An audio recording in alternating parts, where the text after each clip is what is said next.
নামাজ, রোজা, দান। দেখেন, নামাজ, রোজা, দানের চেয়েও বড় কোনো শ্রেষ্ঠ ইবাদতের কথা আমি কি তোমাদের বলবো না? সাহাবারা তো অবাক, বলে কি নামাজের চেয়ে বড় ইবাদত, রোজার চেয়ে বড়, দান করার চেয়ে বড় ইবাদত? সাহাবীরা বললেন, বালা ইয়া রাসূলুল্লাহ, নবী বলেন। বিশ্বনবী বললেন, নামাজের চেয়েও বড়, রোজার চেয়েও বড়, যাকাতের চেয়েও বড়, সাদাকার চেয়েও বড় একটা ইবাদত আছে, আমি কি তোমাদের বলবো না? সাহাবারা বললেন, ইয়া রাসূলুল্লাহ, বালা, অবশ্যই বলবেন, সেটা কি? বিশ্বনবী বললেন, ইসলাহু যাতিল বাইন। দুইজন যখন ঝগড়া লেগেছে, তোমার দুই ভাই যখন ঝগড়া লেগেছে, এই দুইজনের মধ্যে বিরোধ মিটিয়ে মীমাংসা করে দেয়া হচ্ছে সবচাইতে সেরা কাজ। দুইজন ঝগড়া লাগছে, ইসলাহু যাতিল বাইন, দুইজনের মধ্যে মিলিয়ে দেয়া, এটা নামাজ, রোজা, সাদাকার চেয়ে বেশি সওয়াব। সুবহানাল্লাহ, এত আস্তে, হ্যাঁ?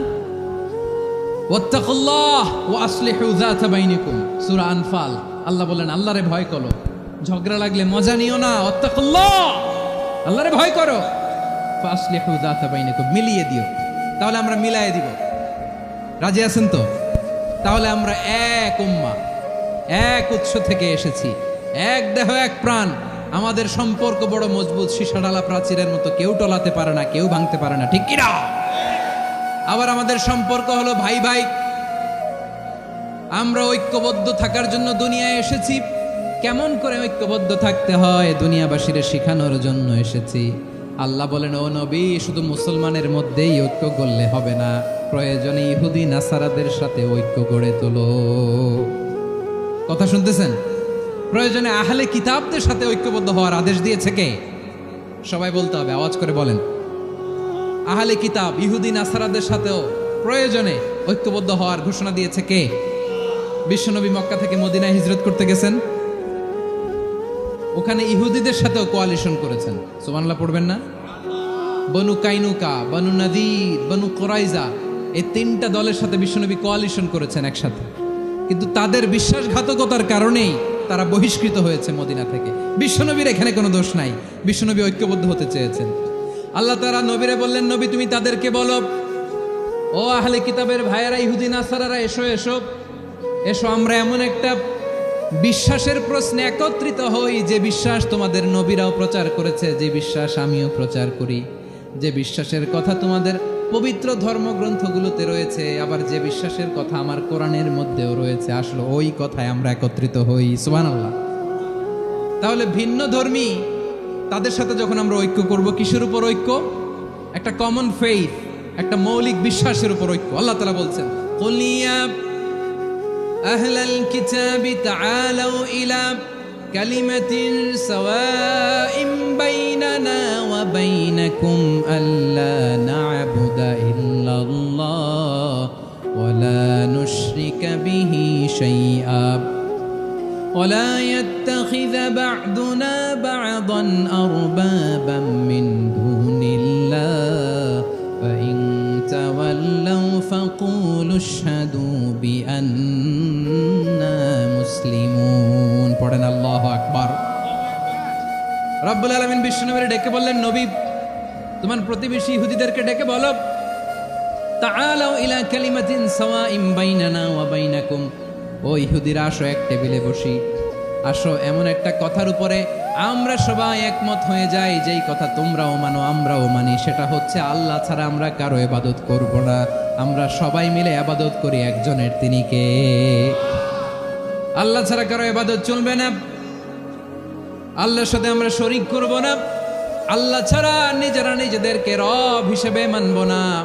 এই তিনটা বিষয়ে যদি একমত হও, চলো আমরা একসাথে বসি, আমরা ঐক্যবদ্ধ হই। পড়েন সুবহানাল্লাহ। তাহলে দেখেন, ঐক্য কি শুধু মুসলমানদের মধ্যে না, প্রয়োজনে অন্য ধর্মের সাথেও ঐক্যবদ্ধ হতে হয়। যদি পরিস্থিতি কখনো এমনও হয়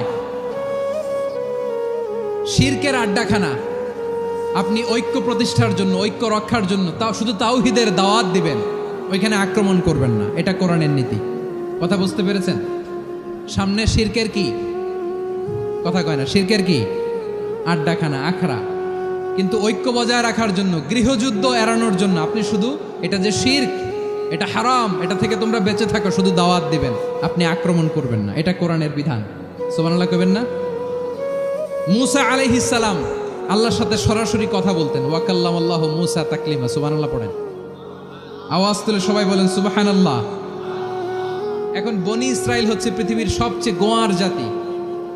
তারা বলে, মুসা তুমি যে আল্লাহর সাথে কথা বলো আমরা তো দেখি না, তুমি যে কথা বলো আমরা তো শুনি না, তো কি করতে হবে?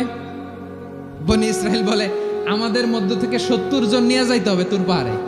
ওরা আয়সা যদি কয় হয় আমরা শুনছি, তাহলে বিশ্বাস করব। কত বড় ডাকাত দেখছেন বনি ইসরাইল। এদের চেয়ে গোয়ার জাতি নাই। এত গোয়ার তুমি করেছে মুসা আলাইহিস সালামের সাথে।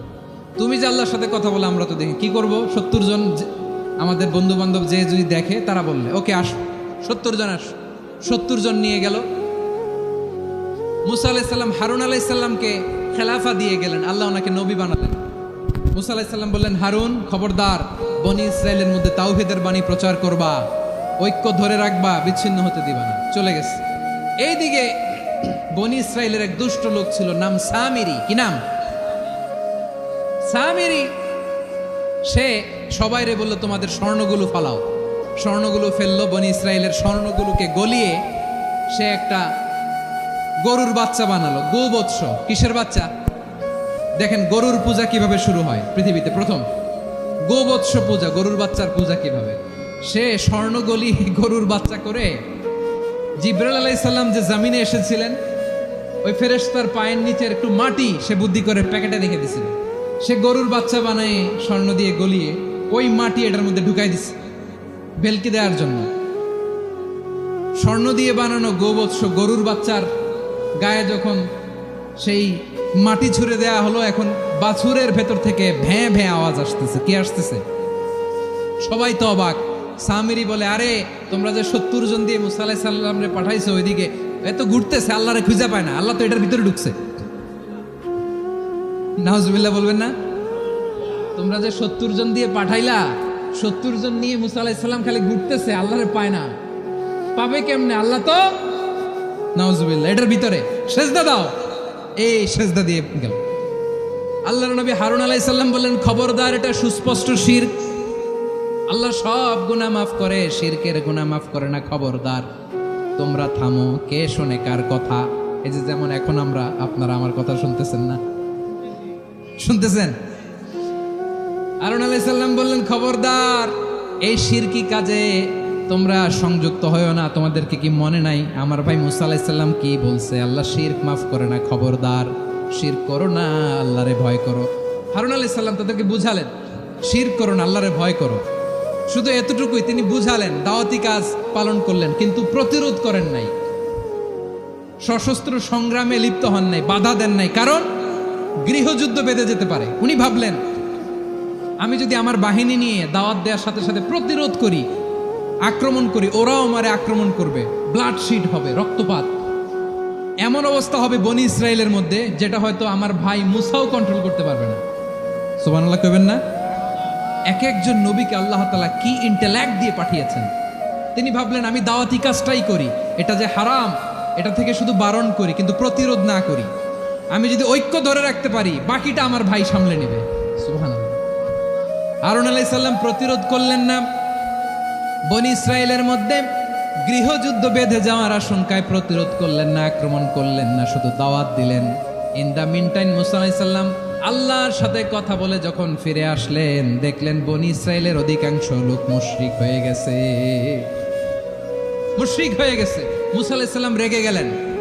রেগে প্রথমে বনি ইসরাইলদেরকে অ্যাটাক না করে ভাইয়ের দাড়ি ধরলেন। হারুন আলাইহিস সালামের দাড়ি আর চুল। মেজাজি নবী ছিলেন। হারুন, তুমি কি করলা? তোমার কি দায়িত্ব দিয়ে গেলাম, তুমি কি করলা? তুমি থাকতে বনি ইসরাইল কেমন করে শিরকের কাজে নিমজ্জিত হয়ে যায়? সাইয়েদনা হারুন আলাইহিস সালাম বললেন, ইন্নী, কোরআন সাক্ষী, কোরআন থেকে কোট করছি, ইন্নী খাশিতু আন তাকুলা ফাররাকতা বাইনা বনি ইসরাঈলা ওয়া লাম তারকুব কওলি। ও আমার ভাই, আমার দাড়ি ধরবেন না, আমার মারবেন না। আমি ভয় করেছি, আমি ভয় পেয়েছি, না জানি আপনি বলেন তুমি কেন খাশিতু আন তাকুলা ফাররাকতা বাইনা বনি ইসরাঈল, আপনি এসে আমারে যদি বলেন তুমি কেন ঐক্য ধরে রাখলে না, কেন মারামারি হলো, কেন রক্তপাত হলো? তোমার কি এই দায়িত্ব আমি দিয়ে দিয়েছিলাম? আমার কথার দিকে কি তুমি ভ্রুক্ষেপ করো নাই? আমি যে বলছি তাওহীদের বাণী প্রচার করবা আর ঐক্য ধরে রাখবা, আমার কথা কি শোনো নাই? আপনি আমারে ধমকাবেন, এই জন্য আমি প্রতিরোধ করি নাই, আক্রমণ করি নাই, গৃহযুদ্ধ আটকানোর জন্য, কিন্তু আমি দাওয়াত দিয়েছি। সুবহানাল্লাহ পড়েন। ঐক্য ধরে রেখেছেন। মুসা আলাইহিস সালাম মুহূর্তেই সামিরীকে আক্রমণ করলেন, অ্যাটাক করলেন, শাস্তি দিলেন। মুহূর্তেই ওই গোবৎস গরুর বাছুরকে ভেঙে চুড়ে মেসাকার করে সাগরের মধ্যে ভাসিয়ে দিলেন। পুরো বনি ইসরায়েলকে আবার তাওহীদের উপর প্রতিষ্ঠিত করলেন। পড়েন সুবহানাল্লাহ। এই ঘটনা থেকে শিক্ষা কি? শিক্ষা হচ্ছে আপনি শিরকের আড্ডাখানা দেখলেও বৃহৎ স্বার্থে তাওহীদের দাওয়াত দিবেন, প্রয়োজনে আপনি ঐক্য নষ্ট করবেন না। সুবহানাল্লাহ পড়বেন না? তাহলে ঐক্যের গুরুত্ব বেশি না কম? বলেন, আওয়াজ করে বলেন। ওয়াতাসিমু বিহাবলিল্লাহি জামিআ, আল্লাহর রশিকে আঁকড়ে ধরো। ওয়ালা তাফাররাকু, তোমরা বিচ্ছিন্ন হয়ো না। পেকুয়ার ভাইরা আওয়াজ করে বলেন তো, আদেশটা কার? এখন বলেন, আমাদের ঐক্যবদ্ধ জীবনের দরকার আছে না নাই? এই যে ডক্টর মোহাম্মদ ইউনূস আমাদের লিডার, উনি যে আমাদেরকে জাতীয় ঐক্যের আহ্বান জানিয়েছে, ওনার আহ্বানে আমাদের সাড়া দেওয়ার দরকার আছে না নাই? রাজনীতিবিদদের যে ডাকছে, খুশি লাগে নাই আপনার? আলেমদের ডাকছে, খুশি লাগে নাই? আলহামদুলিল্লাহ বলবেন না? আলহামদুলিল্লাহ, সবাইকে ডেকেছে, ঐক্যবদ্ধ করেছে। আমরা ঐক্যবদ্ধ থাকতে চাই, আমরা ঐক্যবদ্ধ জীবন চাই, আমরা আর কাদা ছড়াছড়ি করতে চাই না। রাজি আছেন সবাই? এখন আমরা যদি ঐক্য নষ্ট করি, আমাদের কি কি সমস্যা, কি ক্ষতি, কি কুফল? অনৈক্যের কুফল কি? কয়েকটা কুফলের কথা বলে শেষ করবো। প্রিয় ভাইরা, what are the drawbacks and disadvantages of division, social and political division in the society, disunity? আমরা যদি বিচ্ছিন্ন হই, একে অপরের যদি মারামারি করি, একজন যদি আরেকজনের কাফের ফতোয়া দেয়, আমাদের কি ক্ষতি? শুনবেন? কথা কয় না, শুনবেন? এক নাম্বার ক্ষতি হচ্ছে, আমরা যদি বিচ্ছিন্ন হই, আমাদের শক্তি কমে যাবে, আমাদের পাওয়ার আমরা হারাবো। আমাদের কি হারাবো? পাওয়ার। মনে রাখবেন, যখন আমি একা থাকি তখন আমি ব্যক্তি, যখন আমরা সবাই মিলি তখন আমরা শক্তি। এই শক্তি নিয়ে আমাদের সামনে এগিয়ে যাওয়ার দরকার আছে না নাই? তাহলে আমরা যদি নিজেরা বিরোধে লিপ্ত হই, আমাদের ক্ষমতা, পাওয়ার ছুটে যাবে। আমরা এই পাওয়ার হারাতে চাই না, ঠিক কিনা বলেন? রব্বুল আলামিন ঠিক তাই বললেন। রব্বুল আলামিন বললেন, খবরদার, وَأَطِيعُوا اللَّهَ وَرَسُولَهُ وَلَا تَنَازَعُوا فَتَفْشَلُوا وَتَذْهَبَ رِيحُكُمْ وَاصْبِرُوا إِنَّ اللَّهَ مَعَ الصَّابِرِينَ। আল্লাহর আনুগত্য করো, নবীর আনুগত্য করো, কিন্তু খবরদার নিজেরা বিরোধে লিপ্ত হয়ো না, নিজেরা মারামারি করো না, তাহলে তোমাদের শক্তি কমায় দিবে কে? ফাতাফশালু, তোমরা সাহস হারাবা, ওয়া তাযহাবা রিহুকুম, তোমাদের শক্তি কমে যাবে, পাওয়ার কমে যাবে। তাহলে আমরা যদি নিজেরা মারামারি করি, আমরা নিজেরা যদি বিচ্ছিন্নতায় লিপ্ত হই, আমরা যদি মতানৈক্য করি, তাহলে আমাদের শক্তি কমে যাবে, ঠিক কিনা? আমরা শক্তি কমাবো। আচ্ছা, ছোট্ট একটা বাঁশের কঞ্চি যদি আপনারা দেয়, পায়ের মধ্যে ধাক্কা দিয়ে ভাঙতে পারবেন না? এরকম বাঁশের কঞ্চি যদি 20টা একসাথে জোড়া লাগায় দেয়, ভাঙতে পারবেন? কথা বোঝে নাই মনে হয়। চিকন একটা বাঁশের কঞ্চি দিলে ভাঙা যাবে না? এরকম চিকনই 20টা বাঁশের কঞ্চি একসাথে লাগাই দিলে ভাঙতে পারবেন? কারণ যখন আমি একা থাকি তখন আমি ব্যক্তি, যখন আমরা সবাই মিলি তখন আমরা শক্তি। আমরা যেন শক্তি না হারাই। আমরা বিরোধে লিপ্ত হলে আমাদের শক্তি কমে যাবে। এই হচ্ছে 1 নম্বর ডিসঅ্যাডভান্টেজ। 2 নম্বর ডিসঅ্যাডভান্টেজ হচ্ছে, আমরা নিজেরা বিরোধে লিপ্ত হলে অন্যরা আমাদের মাথায় কাঁঠাল ভেঙে খাইতে সুবিধা হয়। কথা বোঝেন নাই?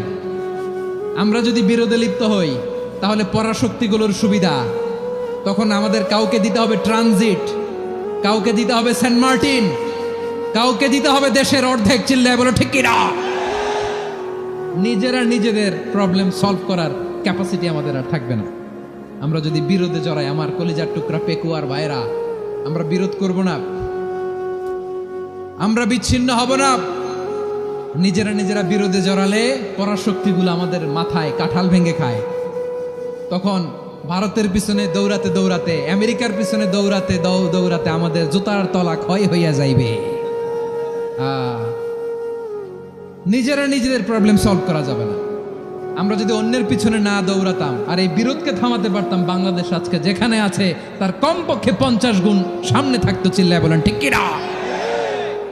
তাহলে 1 নাম্বার ক্ষতি হচ্ছে আমাদের পাওয়ার লেস হয়ে যায়, আমরা দুর্বল হই যদি আমরা বিরোধ করি। 2 নাম্বার হচ্ছে পরাশক্তিগুলোর সুবিধা নেয়। 3 নাম্বার হচ্ছে আমাদের উন্নয়ন, দেশের উন্নতি, অগ্রগতি এটা স্থবির হয়ে যায়, এটা বাধাগ্রস্ত হয়। প্রিয় ভাই, ইউনিটি, ঐক্য হচ্ছে একটা দেশের উন্নয়নের মূল ভিত্তি।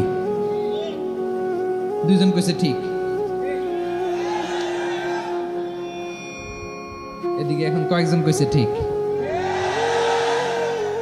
ঐক্য হচ্ছে একটা দেশের, জাতীয় ঐক্য হচ্ছে কোন দেশের উন্নয়ন অগ্রগতির মূল ভিত্তি, ঠিক কিনা বলেন?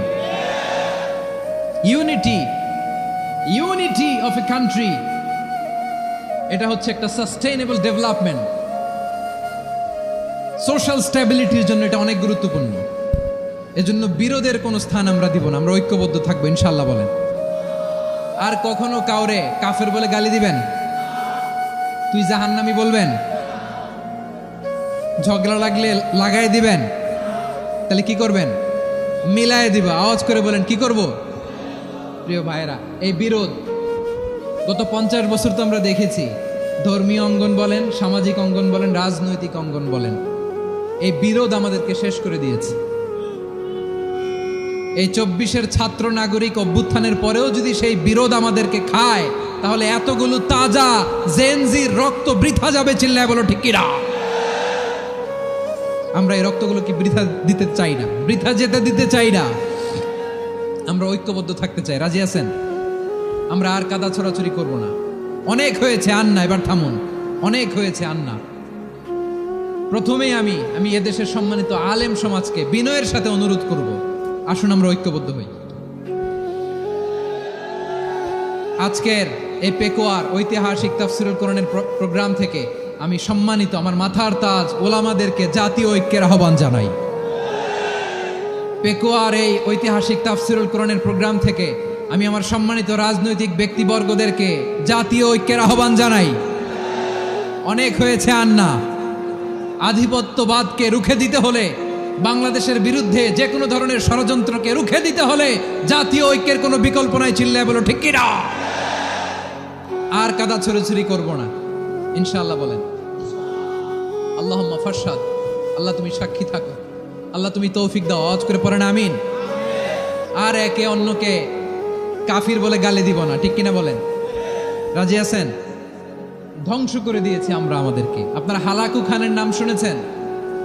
মঙ্গল অধিপতি হালাকু খান বাগদাদের আমাদের বিশাল দারুল হিকমা লাইব্রেরিকে ধ্বংস করেছে। 10 লক্ষ মুসলমানদেরকে কচুকাটা করে গণহত্যা করেছে। জানেন, আমাদের সভ্যতা সূতিকাগারের কেন্দ্রবিন্দু ছিল বাগদাদ। ইরাকের বাগদাদে যেদিন সে রক্ত নিয়ে হোলি খেলা করে, রক্তের হোলি খেলা যেদিন হয়, ওই দিনও বাগদাদে বাহাস চলতেছিল। আমাদের বাহাস কি চলতেছিল? আপনাদের এলাকায় বাহাস আছে? এই প্রচলিত বাংলাদেশে যে বাহাস, এটার সাথে ইসলামের কোনো সম্পর্ক আছে? এই পর্যন্ত বাহাসের পরে পরাজয় বরণ করছে এরকম কোন দল আপনারা পাইছেন? আমি পাই নাই। প্রত্যেক দলই বাহাসের পরে সংবাদ সম্মেলন করে বলে আমরা জয়লাভ করিয়াছি, ওনারা পালাইয়া চলিয়া গিয়াছেন। আছে না নাই? কারণ সত্য জানার জন্য, সত্য মানার জন্য আসে না তো, নিজের জ্ঞান জাহির করার জন্য বাহাস করে। বিপক্ষ দলের আলেমকে ছোট করার জন্য বাহাস করে। এই বাহাসের স্থান ইসলামে নাই। চিল্লায় বলো ঠিক কিনা? এই সমস্ত বাহাসের দিন শেষ। ঐক্যবদ্ধ হওয়ার বাংলাদেশ। প্রিয় ভাইরা, হালাকু খান সে দারুল হিকমা লাইব্রেরি জ্বালিয়ে পুড়িয়ে এই সব দামি দামি বইগুলো, আমাদের দামি দামি ঐতিহাসিক তুরাসি ক্লাসিক বইগুলোকে দজলা নদীতে ফেলেছে। পুরা দজলা নদী কালো হয়ে গিয়েছে। 10 লক্ষ মুসলমানকে গণহত্যা চালিয়ে এই রক্তের বন্যা যখন দজলা নদীর পানিতে মিশে গিয়েছে, দজলা নদীর পানি লাল হয়ে গিয়েছে। যেই দিন বাগদাদে গণহত্যা চলে, ওই দিনও বাগদাদে বাহাস চলতেছিল। কিসের বাহাস জানেন? মেসওয়াক, ডান মারি থেকে করা সুন্নাহ, এটা আমরা জানি। এখন কি উপরের মারি না নিচের মারি? বাহাসের বিষয়। এই বাহাস করবেন আপনারা? বিশ্ব যখন এগিয়ে চলেছে, আমরা তখন বসে বিবি তালাকের ফতুয়া খুঁজেছি কোরআন হাদিস চষে। তালাক ইসলামের অনেক গুরুত্বপূর্ণ অনুষঙ্গ। তালাক কোরআনের একটা সূরা, কিভাবে তালাক হবে না হবে আমাদের ফোকাহায়ে একরাম, আমাদের আকাবেররা সব বলে গিয়েছে, সব জানা। আপনি হয় এটা মানবেন নয় ওইটা নিয়ে বাহাসের দরকার নাই, ওইটা নিয়ে মারামারির স্থান ইসলামে নাই। আওয়াজ করে বলেন ঠিক কিনা? এখন পেকুয়ার ভাইরা শেষ কথা বলি, আওয়াজ করে বলেন আমরা ঐক্যবদ্ধ হতে চাই কি চাই না? চান? এই যে আমি বিনয়ের সাথে আলেম সমাজকে জাতীয় ঐক্যের আহ্বান জানালাম, এটার সাথে আপনারা সংহতি প্রকাশ করেছেন? বিনয়ের সাথে আজকের এই পেকুয়ার ময়দান থেকে আমাদের রাজনৈতিক নেতৃবৃন্দদেরকে জাতীয় ঐক্যের আহ্বান জানাই, আপনারা সংহতি প্রকাশ করেছেন? এখন এটা রোড ম্যাপ কি, কিভাবে আমরা ঐক্য প্রক্রিয়াতে এগিয়ে যাব? শেষ কথা বলি, একেবারে সহজ। আমাদের ওলামা মাশায়েখদেরকে, আমার মাথার তাজ, তাদেরকে আমরা বলি, এই যে আমরা ঐক্যবদ্ধ হই নাই, আমরা কি বড় কিছু অর্জন করে ফেলছি? বলেন, আমরা কি খুব পাওয়ার সম্মানের জায়গায় আছি? খুব স্ট্রেংথের জায়গায় আছি? তো কিছুই তো নাই। আপনি ঐক্যবদ্ধ হইলে সমস্যা কোথায়? এমন তো না ঐক্যবদ্ধ না হওয়ার কারণে এতদিন আপনার অনেক কিছু ছিল, ঐক্যবদ্ধ হলে আপনি হারাবেন, এমন তো না। তো কিছুই যেহেতু আপনার নাই, আমার নাই, ঐক্যবদ্ধ হলে আমরা সমস্যা কোথায়? ঐক্যবদ্ধ হয়েই দেখি না, ঠিক কিনা? ঐক্যবদ্ধ হওয়ার দুইটা ওয়ে। রাজনৈতিক ঐক্য কিভাবে হবে? রাজনৈতিক সম্মানিত নেতারা ঠিক করবেন। আলেমরা কিভাবে ঐক্যবদ্ধ হবেন? শেষ কথা বলে শেষ করছি, খুব গুরুত্বপূর্ণ। This is the punching line. এদিকে তাকান। ঐক্য হবে দুইটা পদ্ধতিতে। একটা হচ্ছে কমন গ্রাউন্ড নিয়ে, বেসড অন কমন গ্রাউন্ড। যেমন ধরেন, আমরা নামাজ কায়েম করতে চাই, জামাত ইসলাম এই কথার উপর একমত আছে না নাই? নামাজ কায়েম হোক, একমত না জামাত ইসলাম? হেফাজত একমত না? ইসলামী আন্দোলন একমত না? তাবলীগের ভাইয়েরা একমত না? পীরের মুরিদেরা একমত না? আপামর তাওহিদি মুসলিম জনতা একমত না? তাহলে নামাজ কায়েম করতে হবে, নামাজ কায়েম করতে হবে এই কমন গ্রাউন্ডে আমরা সবাই একমত, ঠিক কিনা? যাকাত আদায় করতে হবে, সবাই একমত, ঠিক কিনা? কথা নাই, কথা নাই। যাকাত আদায় করতে হবে, সবাই একমত, ঠিক কিনা? নারীদের পর্দা করতে হবে, শালীন পোশাক পরতে হবে, একমত সবাই, ঠিক কিনা? বৈষম্য বিরোধী বাংলাদেশ চাই, সবাই একমত, ঠিক কিনা? মেরিটোক্রেসি, মেরিটোক্রেসি, আর কোনো মামা চাচার ফোনে পদ দিলে হবে না, মেধার ভিত্তিতে সবগুলো পদ ঠিক করতে হবে, চিল্লায় বলো ঠিক কিনা? আমরা একমত না? স্বাধীনতা সার্বভৌমত্বের প্রশ্নে আমরা সবাই একমত, ঠিক কিনা? আমার নবীরে গালি দিলে রাষ্ট্রীয়ভাবে সর্বোচ্চ শাস্তি তার নিশ্চিত করতে হবে, ঠিক কিনা? এরকম 10টা কমন গ্রাউন্ড আমাদেরকে, 10টা কমন গ্রাউন্ডে আমরা সবাই এক। এই 10টা কমন গ্রাউন্ডকে সামনে রেখে বিশাল জনসমাবেশ করেন সোহরাওয়ার্দীর ময়দানে, সবাই আসেন। জামাত ইসলাম, হেফাজতে ইসলাম, ইসলামী আন্দোলন, পীরের মুরিদ, তাবলীগ, খেলাফত মজলিস, সবাই একসাথে হন। তাহলে সবাই জানবে যে এই 10টা বিষয়ে আমরা একমত। বলেন, এই ঐক্যতে আপনার দরবার যাবে? দরবার নষ্ট হবে? আপনার দল নষ্ট হবে? আপনার আকীদা নষ্ট হবে না? আমার মাথার তাজ সম্মানিত ওলামা একরাম, এই 10টা কমন গ্রাউন্ডে যদি এক হন, আপনার আকীদা নষ্ট হবে? আপনার আকীদা আপনার, আমার আকীদা আমার, আপনার দল আপনার, আমার দল আমার, আপনার পলিসি আপনার, আমার পলিসি আমার, কারো কিছু নষ্ট হবে না। কিন্তু যে বিষয়ে আমরা সবাই একমত, এরকম 10টা মৌলিক পয়েন্টে আমরা একমত হতে চাই কি চাই না? আমার পেকুয়ার ভাইয়েরা, তাহলে ঐক্যবদ্ধ হওয়ার 1 নম্বর পদ্ধতি based on common ground. Common ground, এতে কারো কোনো লস নাই, কারো কোনো ছাড়ও দেয়া লাগবে না, কারো দরবারও যাবে না, কারো দলও নষ্ট হবে না, কারো আকীদাও নষ্ট হবে না। আমার আকীদা আমার, আমার দল আমার, আমার সব ঠিক আছে। শুধু এই বিষয়ে আমি একমত, তুমি একমত, তুমি একমত, তো আমরা সবাই একসাথে বসে জানান দেই যেগুলোতে আমরা একমত, শোডাউন করি।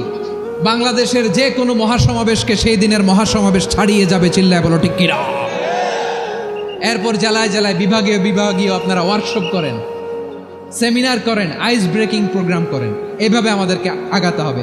তাহলে number 1 common ground based. Number 2 issue based, issue ভিত্তিক ঐক্য। যখনই জরুরি কোনো ইস্যু আসবে আমরা ঐক্যবদ্ধ হব। রাজি আছেন সবাই? সবাই রাজি আছেন? আল্লাহ তাআলা আমাদের সবাইকে ঐক্যবদ্ধ জীবন ধারণের তৌফিক দান করুক, আমরা পড়ি আমিন। আজকের এই তাফসীর প্রোগ্রামকে আল্লাহ কবুল করুক, আমরা পড়ি আমিন। এই যে আমাদের যে ভাইরা এই 24-এর ছাত্র নাগরিক অভ্যুত্থানে শহীদ হলো, আল্লাহ তাদের শাহাদাতকে কবুল করুক, আমরা পড়ি আমিন।